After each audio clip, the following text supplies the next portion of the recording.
Hey guys, Shadow Spinner here again. Today I'm reviewing another movie. I'm reviewing The Devil Wears Prada. I'm covering the bottom of the box because I was really cheap and I bought a double movie, which also has 27 dresses in it. The screenplay for 27 Dresses was written by whoever wrote the screenplay for The Devil Wears Prada, but just pretend that's not here because I'm only reviewing this one. The Devil Wears Prada is a 2006 chick flick. I would definitely say it's a chick flick. It's about fashion and a woman. um, I don't. It's not a romantic comedy though. It is a comedy. I'd say it's a chick flick comedy, but there really isn't very much romance in this movie. Anyway, the plot is about a journalist named Andy Sachs, and she moves to New York to become a journalist. And like I said, and she ends up getting a job at a fashion magazine called Runway, which is run by this crazy lady named Miranda Priestley. Um, Miranda Priestley is very scary, and she wants her own way about everything. And Andy realizes that what everybody tells her is a job a million girls would kill for might kill her. So this movie has a really interesting plot. It doesn't have a really plot like one basic problem that they're all trying to overcome. There is nothing like that. It's not problem driven at all.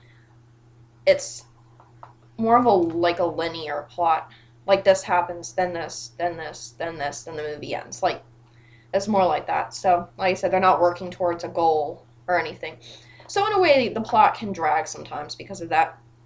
I know some people I've watched it with got kind of tired of it near the end of the beginning, I guess, because there's no problem in particular. There are many problems throughout the movie that she is working on because of Miranda is a wacko. And so she has all these crazy things she wants her to do. Like in one part, she gets very angry with Andy for this other mistake she made previously in the movie, and she wants her to find the unpublished manuscript for the seventh Harry Potter book, which, when this movie was made, there was no seventh Harry Potter book. So she has to try to find the manuscript for that, and there's a little subplot about her doing that, and things like that. Just, it's not like a fabulous plot, but it's not a typical plot at the same time. So I enjoyed the way this was done just because it was different plot than what I'm used to. So I thought that was cool. I watch a lot of movies. I watch a lot of chick flicks. So it was interesting seeing one that was different. The acting in this is insanely awesome. That is the reason I wanted to see this movie, was the actors in this movie. They are incredible. I'll just go through and talk about how awesome each person is. First, I'll start with Anne Hathaway. She plays Andy Sachs, the journalist. She is really likable in this movie. I have to say, a lot of times in chick flicks, I have a hard time liking the protagonist. I don't know why. Just a lot of times, they're kind of selfish or annoying. But in this movie, I really enjoyed Anne Hathaway. Anne Hathaway's character. She really made you feel for her, and she was just very funny. She was just really good at this. She's always good. Of course, I have to talk about Miss Meryl Streep, who plays Miranda Priestley. Meryl Streep in this movie is the epitome of amazing. This is probably the most amazing performance I've ever seen her give, and she gives an amazing performance in every movie she's in. So the fact that this one is more amazing than any other movie she's been in is kind of incredible.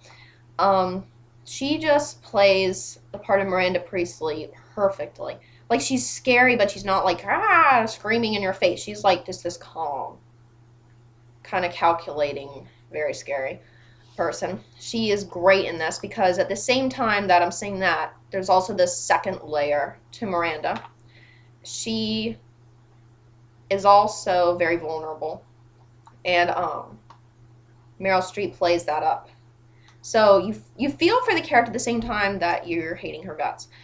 So that was great. Meryl Streep knocked that one out of the park. Another person I want to bring up is Stanley Tucci. I love Stanley Tucci. He is amazing. One of my favorite actors. He is once again epic in this movie as one of Miranda Priestley's, I guess, designers is what he does. I'm not really sure. They never say. But he works at Runway Magazine. And he befriends Anne Hathaway's character, Andy. And they get to be friends, and he helps her along with stuff. And he's just very funny. He is great in this movie. He's a very likable character. And he delivers his lines just in this way. Just this way he has. I don't know. It's great. Last person I want to mention in particular is Emily Blunt, who plays Miranda's first assistant, because Andy is the second. I don't know why Miranda needs two assistants. She just does. As I mentioned, she's a wacko. Most people have no assistant. But Emily Blunt plays the first assistant. And she is also just really funny. Like, she doesn't have a lot of character depth, but that's not the point of her character. The point of her character is to be just this character of this really selfish, stereotypical fashionista. She's just very, very funny. Everybody else is good, but those are just the people I want to pull out because they were exceptionally good. The music in this movie is, I don't know, it's kind of borderline. I don't really know what to say about it because it's not that important. There's a soundtrack for this movie. There's a lot of really famous songs on the soundtrack, really popular songs, which those are good when they use them. But the score itself is very electronic, and I don't really like electronic scores particularly. But I mean, the score is really memorable. Like, I'm just thinking about how to describe it because it's just not one that I would go out and rush and buy the soundtrack for this movie. It's okay. It's mediocre. It's just not that important.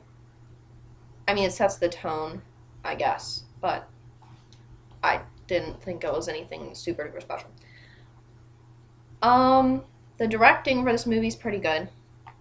I like this movie a lot. This is my favorite chick flick, so I have to say that I love it. I do love this movie so much. It's an amazing movie. I mean, that's really all I can say about it. It's really character driven. That's really just the bottom line, is if you like characters a lot. Like, I love movie characters. I don't know why, but I just love them. And I really enjoyed about this movie. Every single character is fascinating, except for one of them. I do have to say that. Andy Sack's boyfriend is just boring. I don't think it was the actor's fault, I guess. I think it was probably the script. He just wasn't very important. It was more to show how Andy was getting so swept up in her job that he was getting left out, and when, whatever. It was kind of like taking her away from him and her friends. But he is just kind of boring. I mean, he's a chef. That's really all I can say for sure about him. I can't say he's nice. I can't say he's funny. I can't say he's anything because he doesn't do much. And when he does, it's not really very interesting. He makes good grilled cheese sandwiches. I remember that. But like I said, that's not very important. Nothing he does is very important, which is kind of sad. I feel like if they made the boyfriend more likable, there would have been another dimension to Anne Hathaway's character. But, I mean, she's already well-developed, so it just doesn't matter. But I just like well-developed characters. And I'm a nitpicker, so I'm nitpicking. Anyways, this movie's great. If you like chick flicks, if you like fashion, if you like any of the actors that I mentioned, check this movie out. It is a great, great movie. It's my favorite chick flick of all time, and I love it.